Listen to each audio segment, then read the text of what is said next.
कौरव कृष्ण परमात्म्याने मारले नाही, आरोप करू नका माझ्या मालकावर. कौरव पांडवांनी मारले नाही, आरोप करू नका भजन करणाऱ्या पांडवावर. कौरवांना सख्या मामानं मारलं, त्याचं नाव शकुनी. दोघं एकत्रित आले, जरासंध आणि शकुनी हाडवैर. शकुनीला एक करायचं होतं, त्याच्या भाच्यांकडनं जास्त पाप करायचं होतं. द्रौपदीला मांडीवर बसायला लावणं ही शकुनीची क्रिया, द्रौपदीला भर सभेत ओढीत आणणं ही शकुनीची क्रिया, द्रौपदीचं वस्त्रहरण करणं ही शकुनीची क्रिया, द्रौपदीला तूप वाढत असताना चोळीची गाठ सुटल्यावर वाढायला लावणं शकुनीची क्रिया, भीमाला विषाचे लाडू घाऊ घालायला लावणं ही शकुनीची क्रिया, पांडवांना वनवासात पाठवायला लावणं ही शकुनीची क्रिया, दूतामध्ये द्रौपदी हरण करून घेणं ही शकुनीची क्रिया. किती पाप वाढलं, किती पाप वाढलं. आणि या पापाने आपले भाषे की दिवशी जळणार आहेत हे पक्क माहित होतं शकुनीला, पक्क माहित होतं शकुनीला.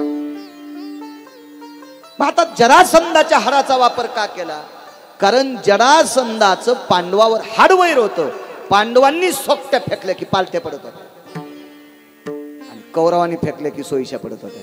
कौरव जिंकले आणि या जिंकण्याच्या बळावर जितकं जितकं वितुष्टवाद करता येईल, जितकं तितकं पांडवांना नैतिक त्रास देता येईल, तितकं तितकं पाप वाढवता येईल, या दोघांनी आपलं काम केलं.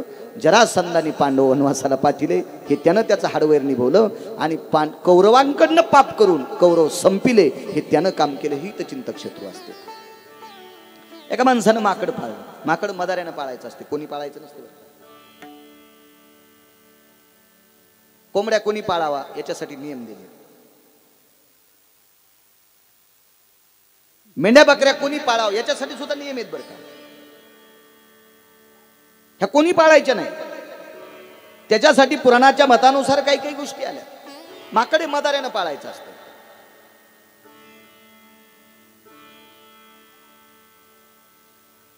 आपल्याला उग कोरडा छंद असतो. आमच्या मुलाला आवडा म्हणून पोपट पाळला, कशाला पिंजऱ्यात टाकलं सोमळ्या? काय गरज होती तुला? ते काय पोपट पिंजऱ्यात टाकलं म्हणून काय तुला काय तिकडं काय देणार आहे तुला? तो कशाला? अहो मुक्त फिरतोय तो, कशाला धरला तुम्ही? तो वन्यजीव आहे, प्रभूची लेकर आहे सारी. एका निसर्गातल्या जीवाला बंदिस्त करण्याची पात्रता तुमची आमची आहे का? आपण कमवलेली संपत्ती पोट्ट्यांना विरावून घेतल्यावर आपल्याला बंदिस्त झाल्यासारखं वाटतंय. किती दुःख वाटतंय पोरांनी चाव्या घेतल्यावर कपाटाच्या. मग या निसर्गामध्ये मुक्तविहार करणाऱ्या पशुपक्ष्यांना पकडण्याची आपल्याला काय पात्रता आहे? लायकी तरी काय आपली? पुराणातल्या 8 लोकांना फटका फेडावा लागला. 8 लोक होतात माझ्यासारख्याच्या वाचण्यात, येड्या बाळूच्या. काही लोकांना जास्त सापडे असतील. पुराणात 8 लोक आहेत, 8 चुकीचे पक्षी पाळल्यामुळं राज्याची दानाधीन झाली.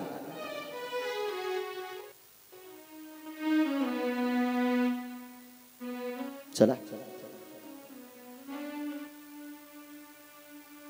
काय सांगू तुम्ही? मुकुट जरासंधाचा. मदाऱ्याने माकड पाळलं. मदाऱ्याचं पाहून तुमच्या माझ्यासारख्या एका श्रीमंतानं माकड पाळलं. 100-200 एकर जमीन होती.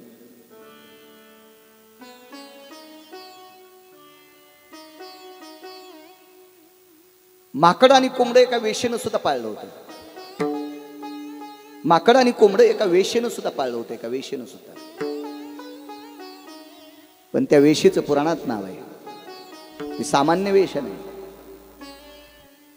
ती इतकी कर्तृत्व. स्वतःच्या पुण्याईनं माकड आणि कोंबडं स्वर्गाला नेले, त्याला विमान पाठविले. बघा पुराण, बघा थोडस लक्षात येईल तुमच्या. पाहत जा, चांगलं वाची जा. भंगीरेची पुस्तकं वाची जाऊ नका, संसार मातीत जाईल. अधिकारी लोकांची पुस्तकं वाचा, अधिकारी लोकांनी केलेले काव्य वाचा, जीवनाचं कल्याण होईल. काय भंगीऱ्यांचं वाचून काय होत असतं? काय काय फायदा काय त्याच्यामध्ये? ज्याला स्वतः मुक्त होता आलं नाही त्याचं काव्य आपण वाचून आपणही मातीत जाऊ. चांगल्यांचं वाचत. माकड पाळलं, ते माकड बऱ्यापैकी हुशार होते. हे माझा बूट आण रे, लगेच माकड बूट द्यायचं.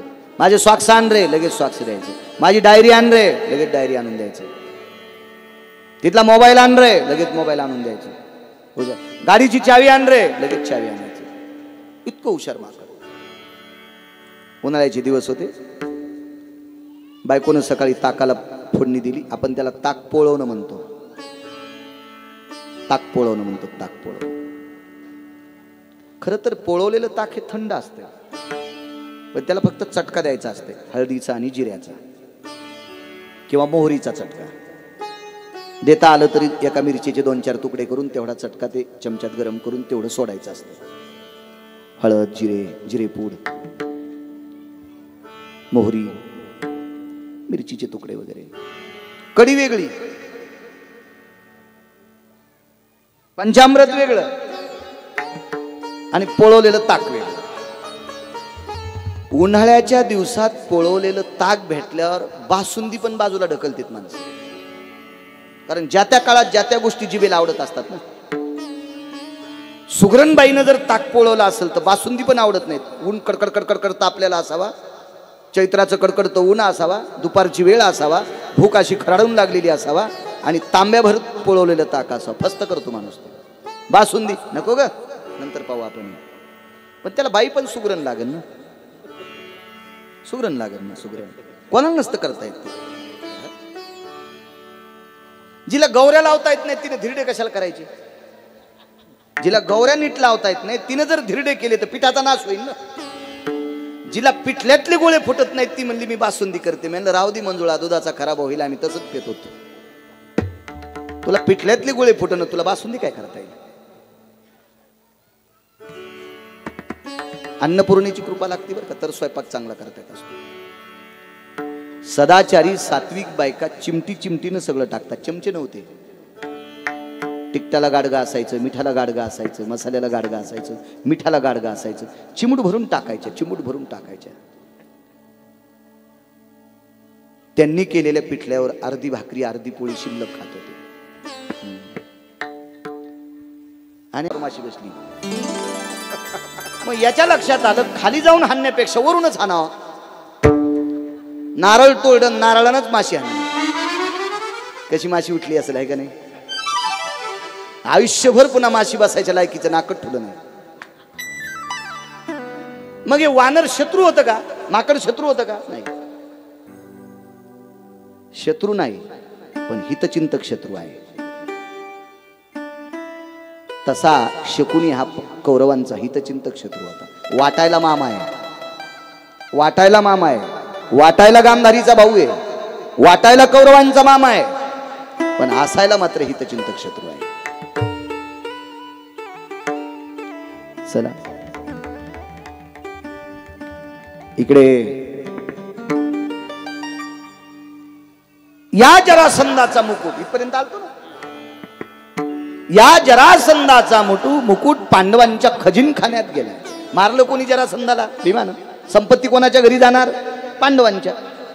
मग पांडवापैकी भीम त्यांच्या 5 लोकांपैकी एक सदस्य आहे. त्याच्यामुळे ही पांडवांकडे संपत्ती गेली आणि कलीचं वास्तव्य हे धनात आहे. मला असं वाटतं 4-5 मिनिटाची इंटरव्ह्यू तुम्हाला द्यावी लागेल. मी तुम्हाला अन्याय करतोय. मी कालही 3 तास तुम्हाला उठू दिलं नाही. मूर्खपणा आहे माझा पण, आहे का नाही? किती वाजले? 4:15. एवढं प्रकरण. आपण राजा परीक्षितीला कथेवर बसू आणि मग 5 मिनिटाची तुम्हाला इंटरव्ह्यू देईल. उद्या बापू तुम्ही सांगा, अन्याय नको त्यांच्यावर. सोबतची माणसं अशीच असतात. तुम्हाला सांगू, राजकारणात मोठमोठाले पुढारी कोणामुळे पडले माहितीये का? लोकांमुळे नाही पडले, संघच्या कार्यकर्त्यामुळे. एक जण म्हणला अमक्या गावातल्या लोकांनी मला मतदान केलं नाही याच्याकरता मी पडलो. त्या लोकांवर आरोप करू नको, तुझ्या सोबतचे फुटले म्हणून तू पडला. संघच्यांनी हिशोबात राहावं, सावध करत जावं. मला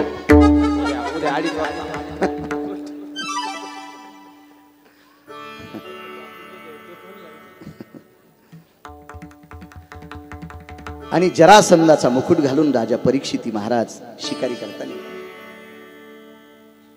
एक लक्षात ठेवा, अनभिज्ञ, नालायक, दुराचारी, खलसंपन्न, वितुष्टवादी या लोकांना शिकारीचा अर्थ कळत नाही.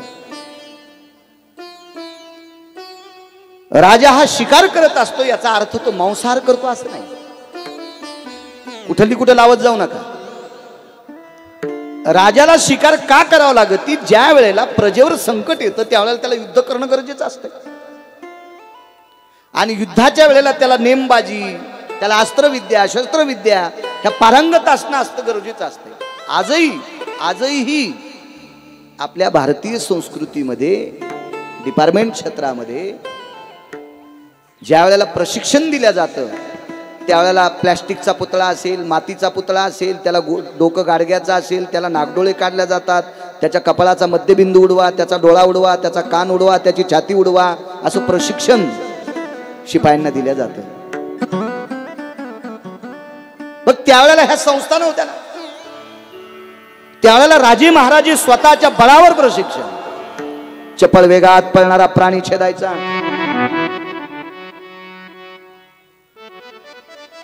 अमक्या अमक्या झाडाचं फळ छेदायचं, याकरता त्यांना सराव असावा, याच्याकरता ते शिकार करतो. याचा अर्थ काही काही अशी लावते, तो राजा शिकार करायचा आणि तो मांस खायचा असं नसतं रे सुंबळ्या. तू काही त्या राजाच्या वेळेस तिथला सरपंच नव्हता रे, किंवा तू त्याचा भाचा किंवा पुतण्या नव्हता रे, तुला इतकं कसं काय कळतंय. असा कुठलाही आरोप कुठे लावायचा नसतो. तुम्हाला एक माहिती आहे का, ज्याला आठवड्यापूर्वी खाल्लेला पदार्थ सांगता येत नाही त्याने कृतात्रेता युगातले कशाला धुणे धुवायचे.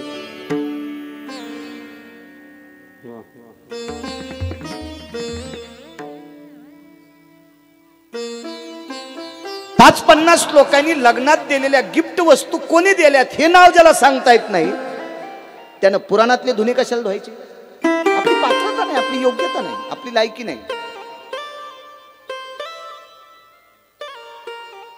काय अनुसंग देता, किती वाचिता 27 वर्ष झालं वाचतोय. 27 वर्ष. 5,600 वानरांची नाव पाठीत, फक्त 5,600. वानर किती आहेत? 18 पद्म वानर, 72 कोटी रीस आणि 56 कोटी गोलांगुळ. किती जन्म घ्यावा लागतील गिरगावकराला इतके पाठ करायला? फक्त 5,600 वानर पाठ. ज्याला आयुष्यात देव माहित नाही त्याला काय माहित असतो.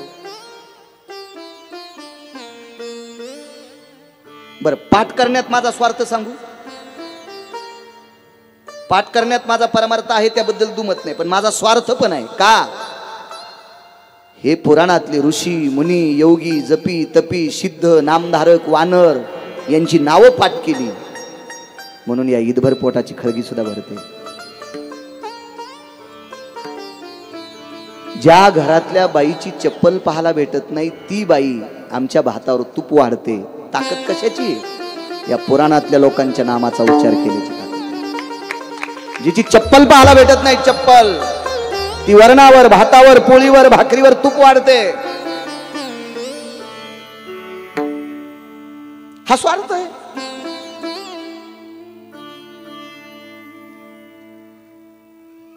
सत्तावीस वर्षापासून झटतोय. 27 वर्षापासून. 27 वर्षात 78 लोकांच्या पंक्तीला एक नालायक बसला होता. माग 1.5 महिन्यापुढे कळाला. काय होतं त्याचं? इन्मक. 78 लोक आहे पैकी. म्हणजे तुम्हाला विचारतोय म्हणजे मला पाठ नाही असं नाही का म्हणून तुम्हालाही भागवत सांगायचंय. इन्मक नावाचा व्यक्ती, इन्मक 27 वर्षाच्या नंतर कालच्या 1.5 महिन्यात कळालाय. 78 लोकांच्या यादीत इन्मक होता. इन्मक. चला पुढे. शिकारी करता राजे गेले. राजा परीक्षित येतो. या भारतीय संस्कृतीतला आदिस्थितीतला राजा आहे.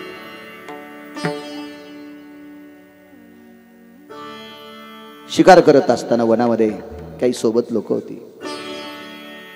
डोक्यावर मुकुट आहे. कर्मणो गहनो गती. प्रारब्धाची गती इतकी विचित्र की त्या दिवशी तो मुकुट डोक्यावर घातला. तो मुकुट होता जरासंधाचा, ज्यानं जीवनभर चुकीचं काम केलं. एक दुसरा मुद्दा सांगतो बरं. दुसरा मुद्दा सांगतो. माझा नियम आहे, एखाद्यावर अनावधानानं शब्द तोंडातून जात असतात त्याबद्दल दुमत नाही, पण कोणी शंका काढायच्या अगोदर आपण निरीक्षण केलं पाहिजे. सोनं वाटत नसतं. सोनं कधीच बाटत नाही. अग्नी आणि सोनं कधीच बाटत नाही. अजून काही वस्तू येतात पण दोनच लक्षात ठेवा ना, सगळ्या गोळ्या एखाद्या घेतल्यावर रिॲक्शन येत असते. विस्तव कोणाच्याही घरचा आणा बाटत नाही. अग्नी कुणाच्याही घरचा आणा बाटत नाही. आणि सोनं, एक जणाची अंगठी बाथरूम मध्ये गेल्याच्या नंतर तोंड धुता धुता, साबण लावून तोंड धुता असताना गुळगुळीत बोट झाले ना, अंगठी थोडी मोठी होती, पडली. ती पडली की तशीच एका भांड्यात गेली. भांड्यात पाणी पडलं की तशीच ती टँक मध्ये गेली. टँक कळाला ना कशाचा होता, मी कशाला सांगू ते तुम्हाला, कळाला ना कशाचा टँक होता. तो टँक मध्ये गेला. टँक मध्ये गेल्याच्या नंतर नगराध्यक्ष ओळखीचा होता. 1 तोळ्याची अंगठी होती, 62,000 रुपयाची अंगठी.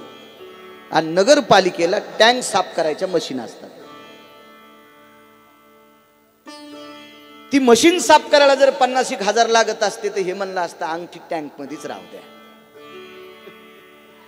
पण नगराध्यक्ष ओळखीचा असल्यामुळं मशीन फुकट आली आणि त्या मशीननं टँक साफ केला. आणि मशीनच्या बुडाला 1 तोळ्याची गुलेबो अंगठी सापडली. अंगठी धुतल्याच्या नंतर सोनाराकडे नेल्यावर सोनार म्हणला हिचे 3 रुपये येतील.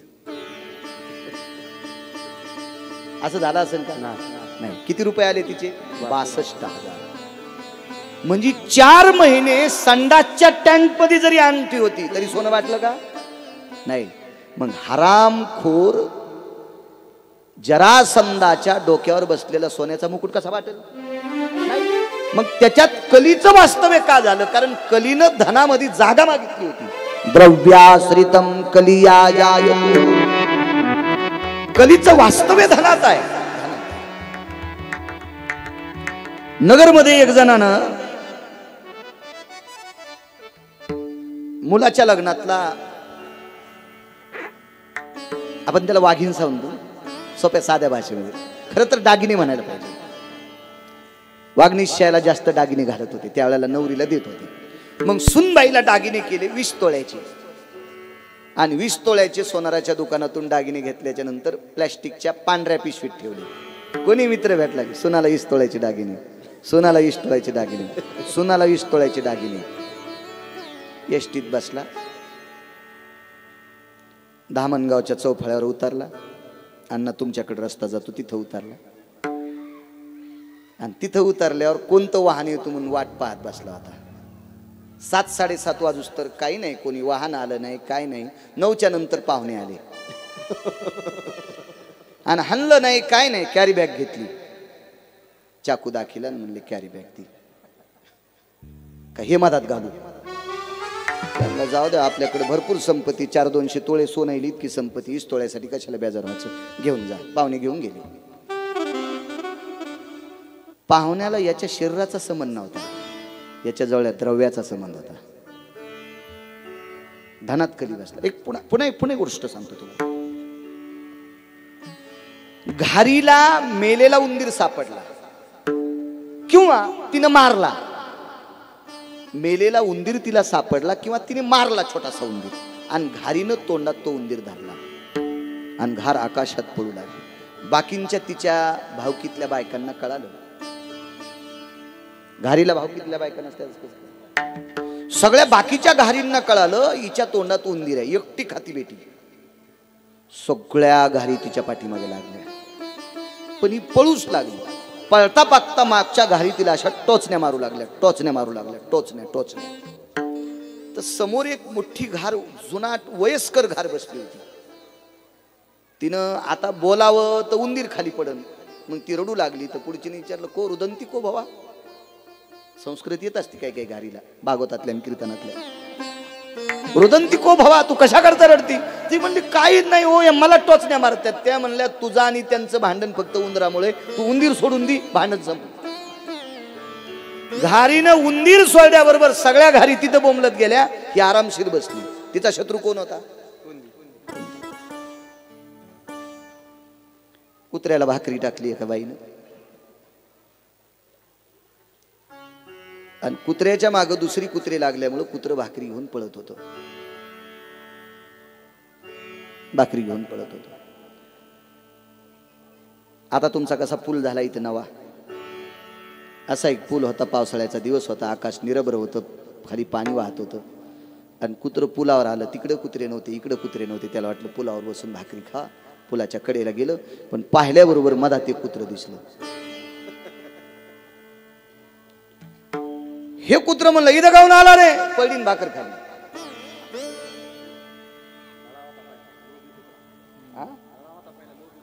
हा, एक पाठ्यपुस्तक निर्मितीत धडा होता, लोभी कुत्रा.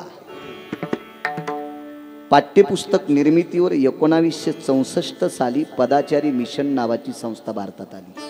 1964 साली. आणि या पदाचारी मिशन संस्थेनं पाठ्यपुस्तक निर्मितीवर घाला घातला आणि सांगितलं याच्यातले ओरिजिनल पाठ, ओरिजिनल कविता वगळून टाका. हे भंगीर कोचलं सगळं मधात. सामान्य कविता होत्या का?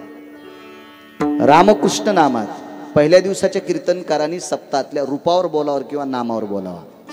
वारकरी संप्रदायाचा दंड काही. 7व्या कीर्तनकारानं मागणीपर बोलावं, पण पहिल्या कीर्तनकारानं रूपावर किंवा नामावर बोलावं. नामावर बोलत असताना रामकृष्ण नामाची महती सांगावी.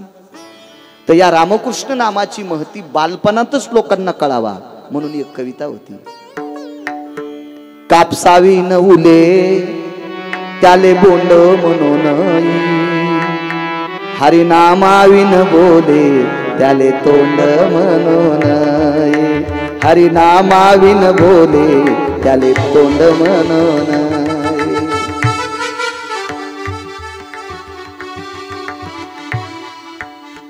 वा बंडू.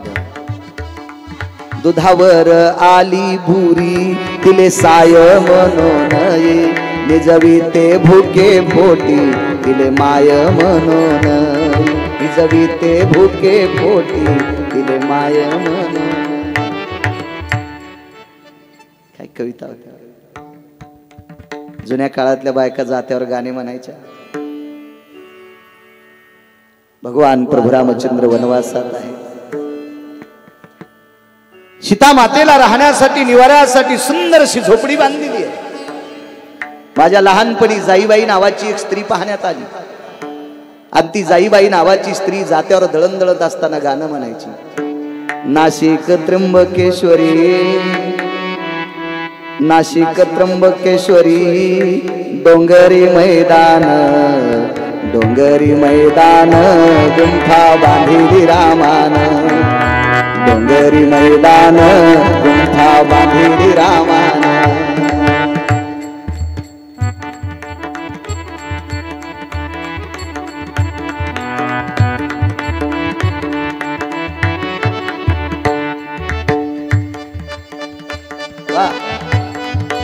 काय मावल्या असते, शाळात होते का त्या?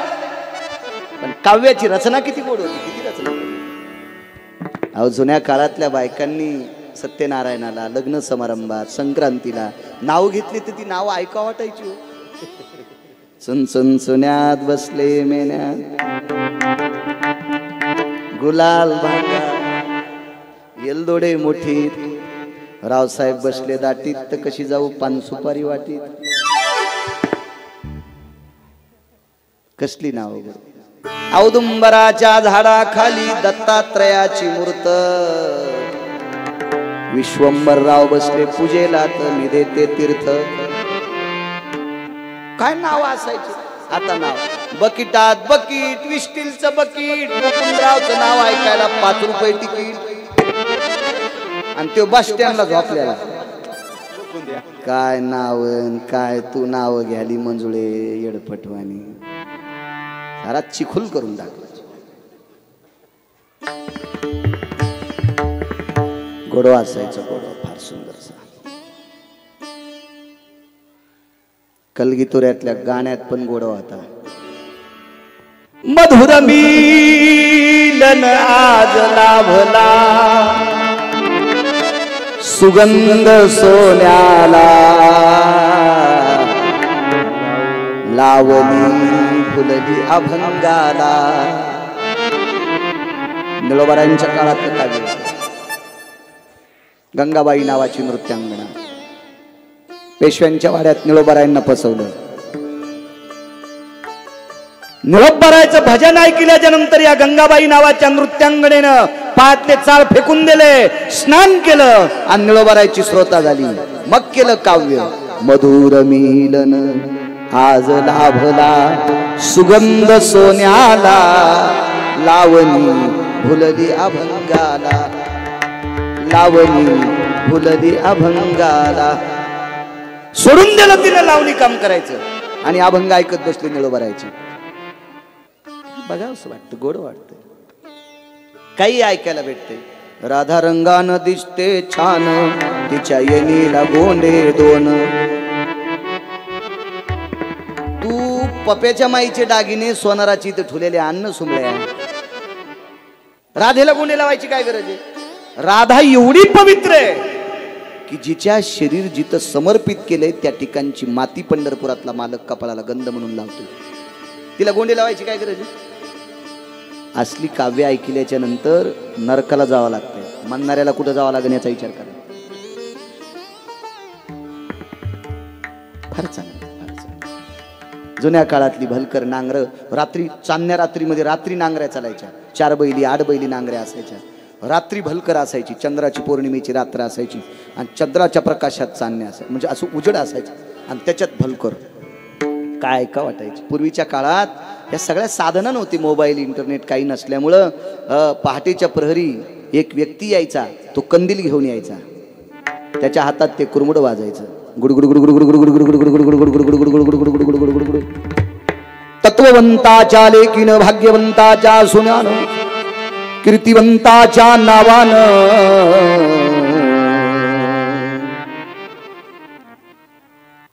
अथिताचे भरिले उदर जान. तयांबरा माझी घातिले यसगन, मोती दातृत्व देतसे पावन. गुडुल गुडुल गुडुल गुडुल गुडुल गुडुल गुडुल गुडुल गुडुल गुडुल गुडुल गुडुल गुडुल. काय पावसाळ्यात मी ते पण करू शकतो.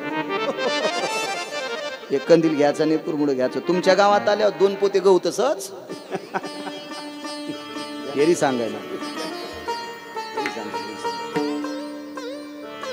पूर्वीच्या काळात पांगुळी यायचा, वासुदेव यायचा. भाग्यवंताच्या लेकीने, कीर्तिवंताच्या सुने,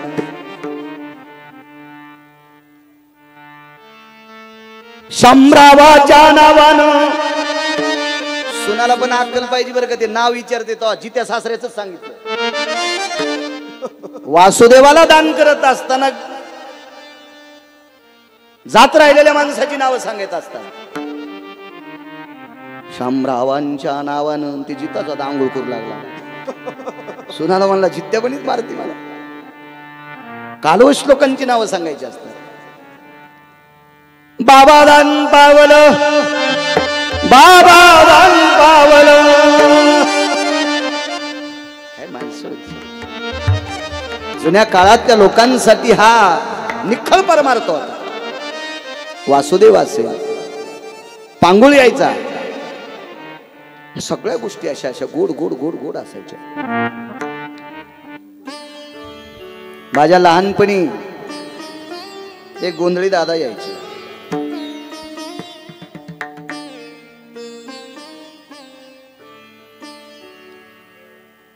गोंधळ गाथ्यातला ऐका तुम्ही, बापू म्हणताय का?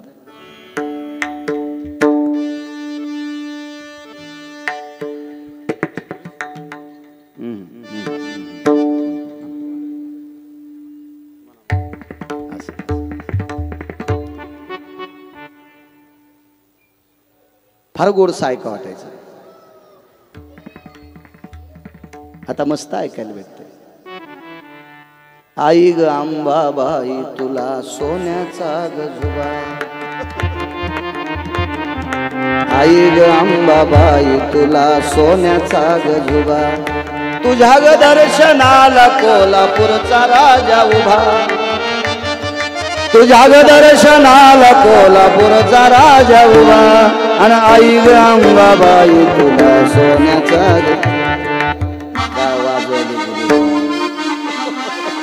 तुम्ही पण वळवळ करायला राव.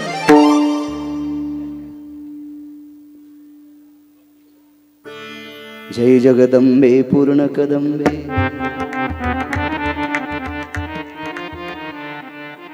गात्यातले जगद उदबोधे किंवा स्वर्ग मृत्यू पाताळ याचा मंडप गातिलावो चारी वेदाचा फुलवरा बांधिलावो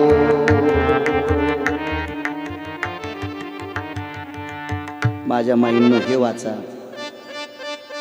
हे म्हणा तर भागवत ऐकलेलं सफल होईल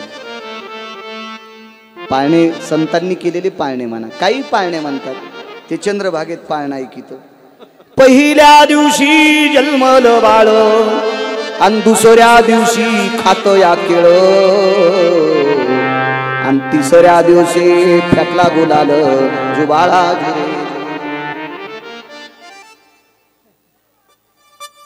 कसले पाळणे म्हणत असते योगी दिसतो विचित्र त्याला तीन नेत्र चर्म वेगळे नाही वस्त्र मनवी तुझा मित्र बाळा जो रे कुलभूषणा तुझा नारायणा बाळा जो रे योगी आला से विश्रामा निजबा नारायणा बाळा जो संत शिरोमणी नामदेवरायांनी केलेला पाळणा गाथ्यातलं म्हणायचं तुम्ही गाथ्यातलं चपलाला हात लावून पाया पडतो तुमच्या बाष्कळ म्हणू नका गाथ्यातली देवीची अभंग पाठ करा वार प्रकरण आहे ते अभंग पाठ करा देव तुमचं कल्याण करेल काही कशाला म्हणता काही कशाला म्हणता चुकीची गोष्ट आहे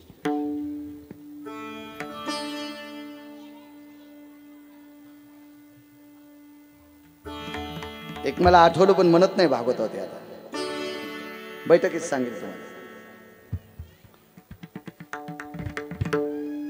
खूप घाणेरडं काव्य खूप घाणेरडं यानं काय होतं माहितीये काय या बारक्याची संस्कृती मातीत जाती छोट्या मुली असतील छोटी मुलं असतील ही मातीत जाती त्यांच्यावर त्याचा पगडा पडत असतो त्यांचा पगडा काव्य किती सुंदर होतं चंदन हे इस देश की माटी तपोभूमि हर ग्राम है हर बाला देवी की प्रतिमा बच्चा बच्चा राम है बच्चा बच्चा राम है बच्चा बच्चा राम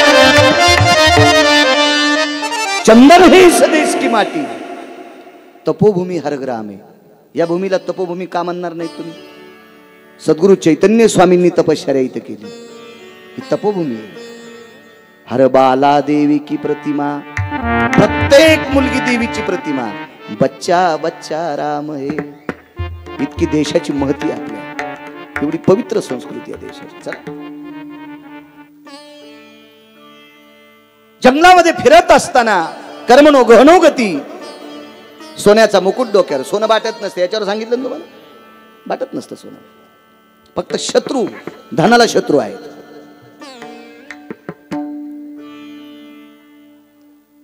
डोक्यावर मुकुट असल्यामुळे कलीचं वास्तव्य झालं मस्तिष्को भयस्थितायाम स्थानोति जायते विग्रहो विग्रहो जायते बुद्धिरे प्ररेकशितः मार्कंडेय सांगतात बुद्धीवर परिणाम झाला बुद्धी वेधल्या गेली आणि वनात फिरत असताना एक मृत सर्प सापडला बाणाच्या टोकावर तो मृत सर्प घेतला एका आश्रमात प्रवेश केला त्या आश्रमामध्ये एक महात्मा समाधीस्थ होते जशी मी कालच्या दिवशी सद्गुरू चैतन्य स्वामींनी 8 तासाची समाधी लावली होती तुम्ही पाहणारी बऱ्यापैकी माणसं इथं हयातीत आहात अशा समाधी अवस्थेमध्ये अष्टांग साधना अवस्थेमध्ये एक साधू होते आणि राजांनी बोभावलेले बाकीचे बऱ्यापैकी सर्वजण काही कामानिमित्त गंगेच्या पात्रात गेलेले आश्रमावर एकटे आहेत साधू समाधी अवस्थेत आहेत आणि आवाज दिला कोई है हमें तो तृष्णा लगी है अरे कोणी आहे का तहान लागलेली आहे पाणी मिळेल का धर्माची भगव्या रंगाची पताका रोवलेली आहे साधूच्या गळ्यामध्ये माळा आहेत कपाळाला तिलक लावलेला आहे आणि एक अष्टांग साधनेमध्ये साधू विलीन आहे राजाला भ्रम झाला तो भ्रम हा सगळा कलीचा आहे कलीचा भ्रम आहे आणि त्या भ्रमात राजाने विचार केला, एवढा मोठा महात्मा आहे, कपाळाला गंध आहे, गळ्यात माळा आहे, बाहेर आश्रमाच्या बाहेर तुळशी वृंदावने धर्माची पताका रोवलेली, आध्यात्मिकतेचे भूषण अंगावर असताना एका राजाला पाणी देत नाही. मृत सर्प बाणाच्या टोकावर उचलला आणि फेकला. तो सर्प साधूच्या गळ्यात बसला. गंगेच्या पात्रातून काही बऱ्यापैकी शिष्यमंडळ वरी आले. त्याच्यापैकी एक गौरमुख नावाचा शिष्य होता. महाराजांच्या शिष्याचं नाव होतं गौरमुख नावाचा शिष्य. हे संपलं टाइम नाही, आता गोष्टी गौरमुख नावाचा शिष्य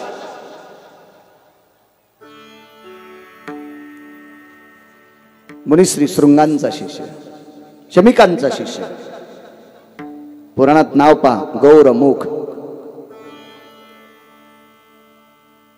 आणि सुपुत्रांनी शाप दिला. वेगात सांगतो, ज्याने कोणी माझ्या बाबाच्या गळ्यामध्ये मृत्यूवरंग सर्प टाकला त्याला 7व्या दिवशी तक्षक नावाचा सर्पदंशो शाप प्रदान.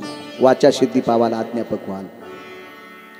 वाणी त्याची परिपक्व असते, त्याच्याकडे साधनेचं पुण्य लागते, साधनेचं पुण्य लागतं. सद्गुरु भानुदास महाराज एकदा पंढरीला वारीला चालले. वारीला एकदा चालले म्हणजे ते कायमस्वरूपी वारी करत होते. सद्गुरु भानुदास महाराज वारीला जात असताना दरवर्षी तुमच्या गावासारखे गाव लागायचं आणि त्या गावात त्यांचा मुक्काम असायचा आणि गावात त्या एकाच माणसाकडे त्यांचा मुक्काम असायचा. त्या घरी त्यांच्या काय सोबत 4-2 वारकरी असतील, त्यांची जेवण्याची वगैरे निवासाची व्यवस्था, सकाळी आंघोळ झाली की ते पुढे चालायची. तर 5-10 वर्षापासून तिथे वारी करत असताना, वाटे लावत असताना त्या घरची काही माणसं रडत होती. काय झालं? काही नाही म्हणे महाराज, 5-10 वर्ष झालं आमच्या मुलाचं लग्न झालं, त्याला मुलबाळ नाही, आपल्याला आशीर्वाद देण्याची, त्याच्याकडे आपल्यासाठी पुण्य लागते, पुण्य.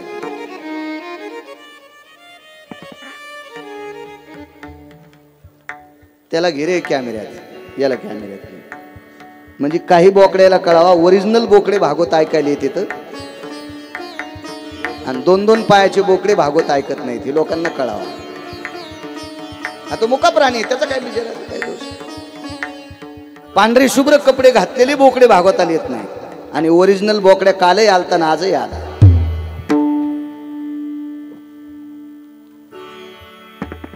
मी तुम्हाला काल सांगितलं, मागच्या जन्मात तो निश्चित माणूस असेल.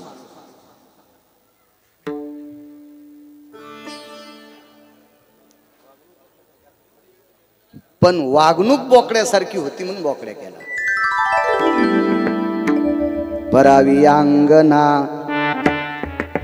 पाहतशे नयना, कामुक वृत्ती जाना बस्ताची ये. बस्त म्हणजे बोकड. परस्त्रीला पाहिल्याच्या नंतर ज्याच्या अंतःकरणामध्ये कामाचा ज्वाळा पेटतात त्याला बोकड म्हणतात. इस्ला म्हणून सांगते, बोकडाचा जन्म कधी भेटतो माहिती का?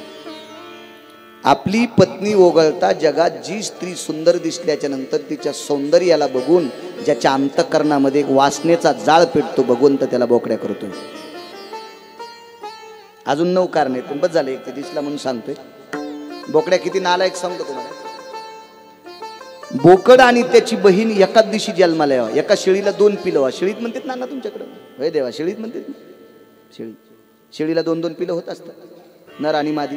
मादीला पाठ म्हणतात, नराला बोकड म्हणतात. आज सकाळी 9 वाजता जर शेळी जन्मली, तिला एक बोकड आणि एक पाठ झाली. आजचा दिवस पाहिला, आजची रात्र पाहिली, उद्याचा दिवस पाहिला, उद्याची रात्र पाहिली, आणि परवाचा सूर्य पाहिला की बोकडाला बहीण कळत नसती. तुम्ही शेतकरी आहात, तुम्हाला ज्ञान आहे. 3ऱ्या दिवशीचा सूर्य पाहिल्याच्या नंतर बहिणीतला अंतर ज्याला कळत नाही त्याला बोकड म्हणतात. आणि हा जन्म त्या कामाने भेटतोय. त्याने जरशी चूक केली असेल म्हणून बोकड्या झालं, पण त्याच्या लक्षात आलं असेल, अरे इथं बसलेले नो असं करू नका रे महाराज, हो तुम्ही पण नीट राहा रे, नाही तर असा माझ्यासारखा जन्म भेटतोय बरं. ते बोकड्या म्हणत असेल, हो तुम्हालाच कसं काय, आम्हाला का नाही सावध करावं त्यानं? आम्ही भागवत सांगतो म्हणजे लई शान आहेत का? आम्हाला काय चौकटी नाहीत का? आम्ही नियमात वागायचं नाही का? आम्ही सुद्धा नियमात वागायचं. खरं तर तुमच्यापेक्षा आम्ही जास्त नियमात वागावं. पेशंटचं चुकलं तरी चलत, पण डॉक्टरनं नाही चूक केली पाहिजे. आणि डॉक्टर चुकल्यावर त्याच्याकडे कशाला जायचं मरायला? डॉक्टरने नाही चूक करायची, आम्ही जरा हिशोबात राहिलं पाहिजे. चला परीक्षित शाप प्रदान. मुनिश्रीची समाधी उत्स्थान झाली, सचल स्नान केलं. कोणी केलं? शमिकांनी. सचल स्नान कधी करावं लागतं माहितीये का? प्रेताचा संग झाला की सचल स्नान करावं लागतं. मंगल स्नान, देव स्नान, ऋषी स्नान, राक्षस स्नान, याच्यापैकी असे प्रकार आहेत. त्याच्यापैकी सचल स्नान. मृत सर्प गळ्यात टाकल्यामुळं घाणेरडा सर्प होता, उन्हात तापलेला होता, त्याच्यावर किडे होते, त्याची दुर्गंधी येत होती, तो प्रेत त्याच्याकरता स्नान केलं. आपण अंत्यविधीला केल्याच्या नंतर घरी आल्यावर जी स्नान करतात, आपण स्नान केलेलं बकीट आपण पालतं घालायचं, तांब्या पालता घालायचा, आपली चप्पल बूट आपण धुवून पालती घालायची, आणि ओले कपडे झाल्यावर टावेल दुसऱ्यानं मागून घ्यायची, हातात झेलायची, मग टावेल गुंडाळून बाहेर यायचं. या स्नानाला सचल स्नान म्हणतात. बूट चप्पल सुद्धा धुवायचं. काळ सांगतोय, काळ पुराणातला काळ सांगतो. आता काय विषय नाही.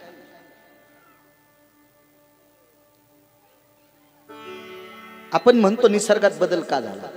ज्याचा बदल पिंडात होत असतो का त्याचा ब्रह्मांडात बदल होत असतो. आपण बदल केला की निसर्ग बदलत असतो.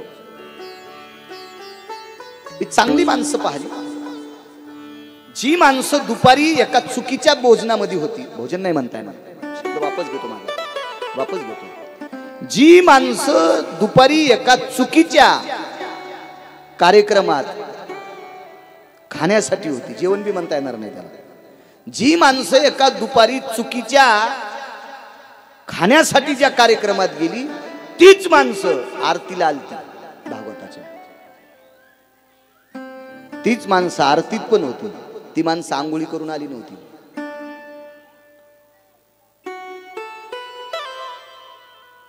माझ्या जीवनात घडलेला प्रसंग सांगतो. त्यावेळेला त्याच्यातल्या 2-3 लोकांना 500-500च्या नोटा भागवतावर ठेवल्या होत्या. काळ फार सुरुवातीचा आहे. मी गेलो एका ठिकाणी, म्हणलं अमके ते आलते. कधी आलते? या दिवशी. काय बोलता म्हणे बाळू महाराज, कसे येतील? ते आमच्या मळ्यात जेवायला होते त्या दिवशी. म्हणलं तुमच्या मळ्यात कार्यक्रम काय होता? काही नव्हतं म्हणले, आसराला 8 खुरी होती. वाक्य कळालं तुम्हाला? आसरांना 8 खुरी होती. जास्त विश्लेषण नको. ते आमच्या मळ्यात होते. काय बोलता राव, एवढ्या मोठ्या माणसाला असं बोलत असतात का? ते म्हणले महाराज तुमचा शब्द वापस घ्या. किती लोक साक्षीला सांगायचे? दुपारी एवढ्या वाजता ते आमच्या मळ्यात जेवायला होते, आणि मी म्हणलं 4:15ला आरतीला तेच होते. आणि ते म्हणले मग आमच्या इथून 3 वाजता निघले होते. म्हणलं मधात तर काही नदी आडवी नव्हती, आंघोळ न केली नसेल त्याने. त्या गावातल्याला विचारलं तुमची इथं आंघोळ केली का? नाही म्हणले, काही नाही, आम्ही फोनवरच तुम्हालाच चिठ्ठी दिली ती की साहेबी आले म्हणून अर्धा घंटा भागवत लांबवा. आणि ते साहेब 8 खुरीचं जेवून भागवताच्या आरतीला होते. तुम्ही म्हणता ना उन्हाळ्यात पाऊस कस काय, भर पावसाळ्यात 1.5 महिना पाऊस का नाही? याचं एकमेव कारण आहे तुम्ही आम्ही निसर्गात बदल करतो, याच्याकरता पंढरपुरातला मालक ब्रह्मांडात बदल करतो. ब्रह्मांडात एक जण मला 2-3 पुस्तकं वाचिणारा म्हणला, अरे माणूस जाळल्यावर माणूस कुठे अपवित्र होत असतो का? अरे भंगिरी आहे तू. जरा शिकलेला आहे, 4-2 पुस्तकं शिकले, डोक्यात भुस्सा भरला का तुझ्या? पुराण सांगत असेल माझं, ठेव माझं पुराण बाजूला, तुझी लायकी नाही पुराण पाहायची, पण विज्ञान पहा ना, विज्ञान पहा. माणूस हा किती पवित्र असू द्या, त्याच्या शरीरामध्ये नाना प्रकारच्या जीवाणूचा संग्रह आहे. एखादा आजार झाल्याच्या नंतर, कोरोना झाल्यावर माणसाला शिंग येत होते का? अंगावर काटे येत होते का? त्याला जास्त पाय येत होते का? काय होतं? त्याच्यामध्ये विशिष्ट प्रकारच्या उपद्रवी जीवाणूंची संख्या वाढत होती, आणि तो तुमच्या जवळ आल्याच्या नंतर तुम्ही ग्रासित होत होते, तुम्ही त्याच्यासारखे होत होते. असे काही आजार आहेत डॉक्टर नातेवाईकांना सांगतात आम्ही ते प्रेत बांधून देतो, घरी गेल्यावर तुम्ही वरूनच फुलानं पाणी टाका, प्रेत सोडू नका, तुमच्यातले 10-5 आजारी पडतील. मग ज्या वेळेला प्रेत हे पेटवल्या जात असतं तेव्हा अन्न विस्तवात पडलं की परिसर सूक्ष्मीकरण होत असते. अन्न हे विस्तवात पडलं की त्याचं सूक्ष्मीकरण करत असते. म्हणून वास्तुशांती करत असताना घृत असेल, जव असतील, तीळ असतील, अक्षत असतात, हे गुळ असेल, म्हणून जेवताना सुद्धा आघारी भरायची पद्धत होती. तांदूळ आणि गुळ हे विस्तवावर टाकल्याच्या नंतर तूप, त्याचा जो धूर निघतो, हा धूर आपल्या नाकातोंडात गेल्याच्या नंतर सूक्ष्मीकरण होत असते. विस्तवामध्ये अन्न पडलं की हवन झालं आणि विस्त्यात मांस पडलं की दोष झाला. आपल्या पोटात पण एक प्रकारचा विस्तू आहे, त्या विस्तवाला नाव आहे जठराग्नी. जठराग्नी, जठराग्नी. कोण म्हणतं विस्तू नाही? हिवाळ्यामध्ये बोलताना माणसाच्या तोंडातून वाफा निघतात. ज्या दिवशी याच्यातला जठराग्नी नावाचा विस्तू संपला त्या दिवशी या शरीराला एक तर बाजव झोपितात, नाही तर भिंतीला टेकवतात, कपाळाला नाणं लावतात, शेणाचा गोळा किंवा कणकीचा गोळा, 2-4 उदबत्त्या आणि 10-5 माथाऱ्या रडायला. याच्यातला अग्नी ज्या दिवशी संपतो त्या दिवशी. म्हणून प्रेत हे जाळत असताना त्याचा जो धूर अंगावर पडतो का, हा दूषित धूर असतो, याच्याकरता स्नान करायचं असतं. हे विज्ञान सांगते. राहू दे आमचं पुराण बाजूला, तितकं तुझं डोकं नाही पुराण डोक्यात घ्यायला, लायकी नाही. आणि पुराणही नको म्हणतंय तुझ्याकडे यायला, भंगिऱ्याकडे कशाला जाईल? पुराणातली आकलन करण्यासाठी लायकी लागते ना, योग्यता लागते. ती कोणाकडे कसं जाईल? स्वचलो स्नान. विचारलं कार्य प्रकार काय? असा असा प्रकार झाला. शाप का? त्रिकालज्ञान गौरमुख नावाच्या शिष्यानं सांगितलं. ते राजे होते, परीक्षित होते. सांगितलं अरे असं काम चुकीचं केलं, तो रयतेचा राजा आहे. आई समाजावर प्रेम करते, मुलावर प्रेम करते, असा प्रेम करणारा राजा आहे. मग आमंत्रित केलं वगैरे, सर्व न्याय दिला. आणि एक दिवस आखला. आपल्याकडे एक भागवत सप्ताह म्हणून पंचांगात दिवस आलाय. त्या दिवशी भागवत सुरू झालं.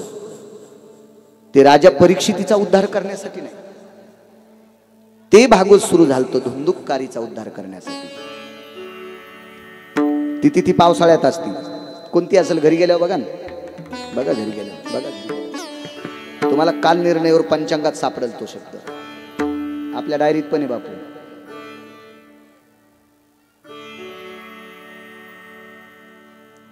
विस्तीर्ण असा मंडप दिला. राजाला कळालं आपण 7 दिवसात जाणार आहे. परीक्षितीला आसनावर बसू आणि पूर्ण विराम करू.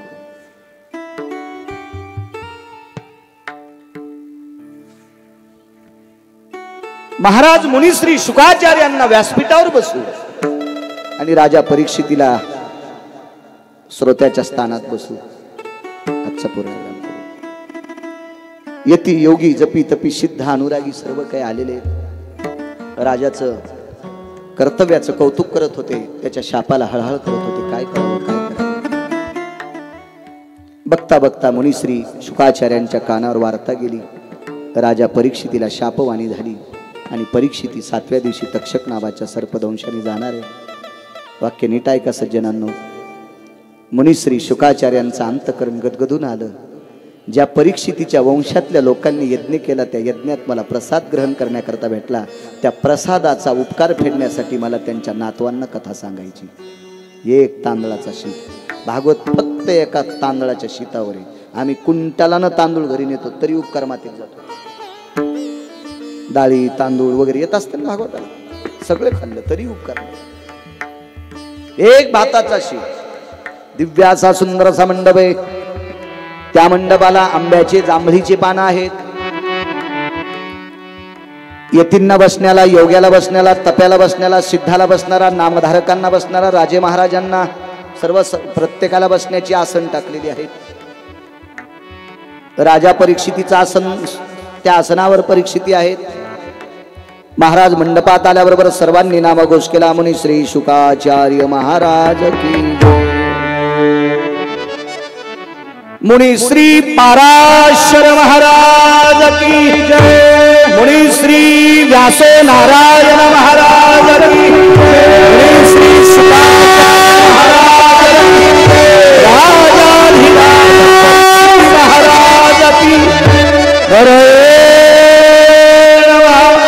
हरये नमः हरये नमः। जय जय श्री राधे जय जय श्री राधे जय जय श्री राधेशा। महाराज ज्ञानेश्वर माऊली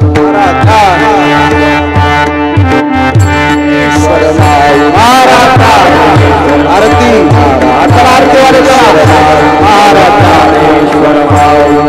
ज्ञानेश्वर महाराज ज्ञानेश्वर महाराज ज्ञानेश्वर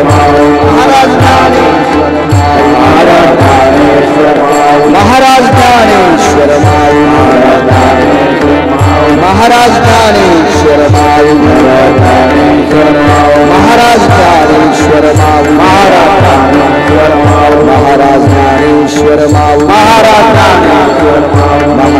ज्ञानेश्वर